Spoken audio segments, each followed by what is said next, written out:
Mainit-init na chismis. Donay Pangilinan, tinawag na mahal ko si Bel Mariano. Nagsabog ng kilig ang latest update ng isang veterana tungkol sa rumored couple na sina Donay Pangilinan at Bel Mariano.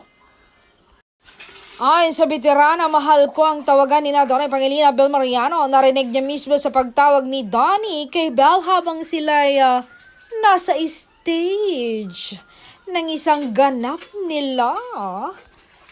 So sweet, mahal ko ang tawagan nila, sabi pa ni veterana, narinig ko ng personal.